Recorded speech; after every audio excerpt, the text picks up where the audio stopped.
हाय।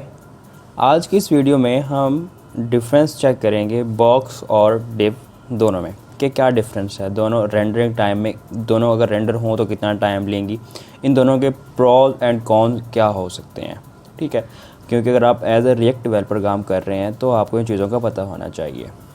Okay, अगर हम box की बात करें, बॉक्स रिएक्ट में as a wrapper component use होता है। ठीक है, हमने चीज़ों को बॉक्स के अंदर रैप कर सकते हैं और उस पर एक्सटर्नल कुछ प्रॉपर्टीज़ अप्लाई कर सकते हैं। दूसरी साइड पे अगर डिव की बात करें, डिव भी एज अ रैपर कंपोनेंट ही यूज़ हो रहा है, लेकिन उसमें हम डायरेक्ट कुछ प्रॉपर्टीज़ पास नहीं कर सकते हैं। अगर मैं यहाँ आपको दिखाऊं कि यहाँ पे कुछ ऐसी प्रॉपर्टीज़ हैं जो सारी की सारी प्रॉपर्टीज़ हैं, अगर हमने डायरेक्टली अगर बॉर्डर लगाना हो तो हम बॉक्स के अंदर डायरेक्टली प्रॉपर्टीज़ ये उसके स्टार्टिंग टैग में क्या कर सकते हैं, अप्लाई कर सकते हैं। ठीक है, अगर हमने कुछ भी लगाना हो, जैसा कि बॉर्डर टॉप हो गया, बॉक्स शैडो हो गया, डिस्प्ले फ्लेक्स करना हो, ऐसा कोई भी प्रॉपर्टी लगानी हो तो हम डायरेक्ट क्या कर सकते हैं, बॉक्स की प्रॉपर्टीज़ में हम इसे अप्लाई कर सकते हैं। लेकिन दूसरी साइड पे अगर डिव में हम चेक करें तो डिव में ऐसा कुछ भी नहीं है। ठीक है, डिव में हम क्या करते हैं, सिर्फ एक क्लास नेम डिफाइन करते हैं। क्लास नेम को फिर क्या करते हैं, हम अप्रोच करते हैं एक्सटर्नल फाइल के अंदर और वहाँ से स्टाइल भेजते हैं। या फिर दूसरे साइड पर क्या करते हैं, हम उसमें इनलाइन स्टाइल यूज़ करते हैं स्टाइल टैग के अंदर, जिसे हम प्रेफर नहीं करते। ठीक है, अगर ये तो हो गया, इसमें हम प्रॉपर्टीज़ की बात करते हैं कि पहला डिफरेंस ही है कि हम डिव में डायरेक्ट प्रॉपर्टीज़ नहीं भेज सकते, क्लास नेम डिफाइन करना पड़ता है, और बॉक्स के अंदर हम डायरेक्ट क्या कर सकते हैं, प्रॉपर्टीज़ भेज सकते हैं। ये सब हम अभी प्रैक्टिकल करके देखेंगे।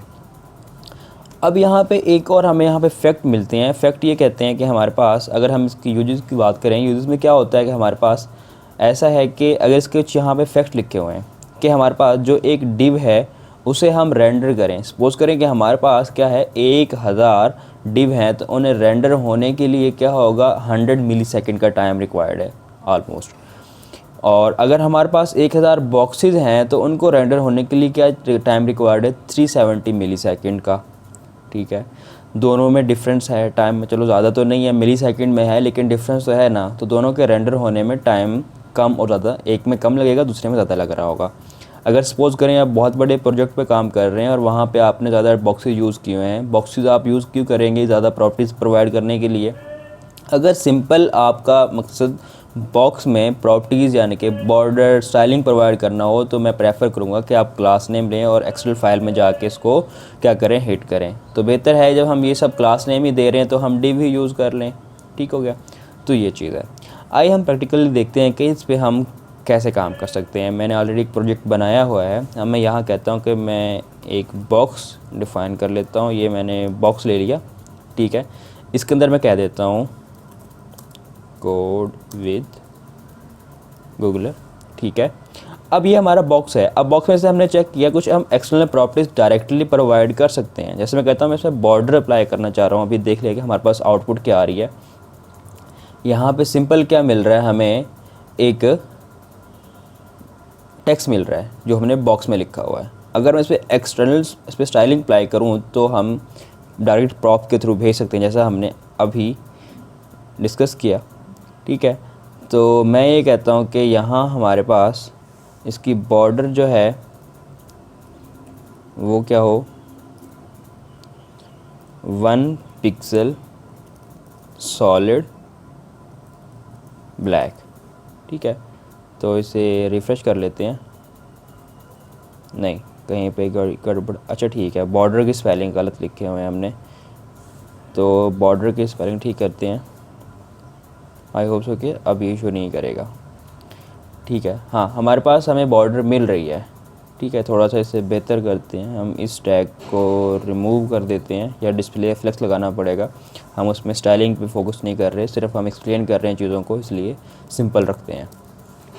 और इसे भी हम क्या करते हैं, मार्जिन टॉप। अब बिल्कुल साथ अटैच है, मैं कहता हूँ इसे मार्जिन टॉप होना चाहिए, तो मैं मार्जिन टॉप अप्लाई कर देता हूँ। ये सारी प्रॉपर्टी जो मैंने दिखाई हैं वहाँ पे उन्होंने मेंशन की हुई हैं, हम डायरेक्टली वहाँ से देख सकते हैं। मैंने कहा इसे मार्जिन टॉप कितना हो, 30 हो। अब यहाँ पे हमारे पास ये मार्जिन टॉप आ गया। सपोज करो मैंने पैडिंग अप्लाई करनी है, तो सिंपल ऐसे ही मैं पैडिंग भी अप्लाई कर सकता हूँ। ठीक है, मैं ये लिखूँगा पैडिंग, और ऐसे ही इसमें 2 हम क्या करते हैं, पैडिंग पास कर देते हैं।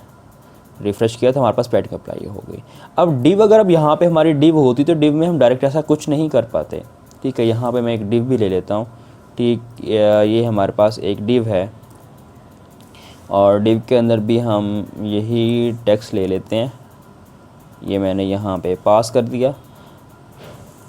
अब अगर ऐसी कुछ प्रॉपर्टीज़ मैं उसमें अप्लाई भी करूँ तो अप्लाई नहीं होंगी, क्योंकि उसके प्रॉप में वो ऐसा उसके फीचर्स ही नहीं है। यहाँ पे क्या करना पड़ेगा, हमें पहले क्लास नेम डिफ़ाइन करना पड़ेगा। क्लास नेम डिफ़ाइन करके उसे हम जाके हिट करेंगे, या क्या करेंगे, यहाँ पे स्टाइल टैग लेंगे और उसके अंदर क्या करेंगे, हम यहाँ पे सब कुछ डिफ़ाइन करेंगे। तो ये बेहतर नहीं है। तो हम ऐसा अगर हमने करना है तो हम फिर क्लास नेम लिख के क्या करेंगे, एक्सटर्नल फाइल में उसे यूज़ कर लेंगे।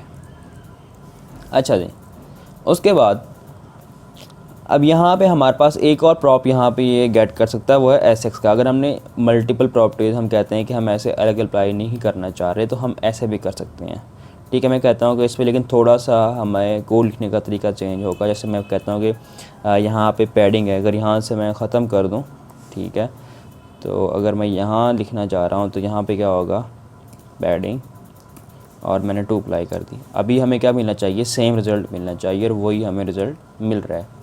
तो दोनों के यहाँ पे मेजर डिफरेंस जो हमने देखा वो क्या है, एक तो रेंडर होने में बॉक्स को थोड़ा ज़्यादा टाइम लगता है। अगर आपका छोटा प्रोजेक्ट है तो कोई इशू नहीं है, वो चल जाएगा। अगर हमारे पास क्या है दूसरी साइड पे, हमें एक तो रेंडर होने में टाइम ज़्यादा हो गया, और दूसरा ये है कि डिव जो है वो एक्सटर्नल प्रॉप, जैसे यहाँ पे सारे के सारे डिफ़ाइन हैं, ये गेट नहीं करता। सिर्फ ये प्रॉप्स हमें क्या हो सकता है, क्या बॉक्स के अंदर ही प्रोवाइड कर सकते हैं। तो ये कुछ डिफरेंसेस थे जो हमने आज की वीडियो में देखे।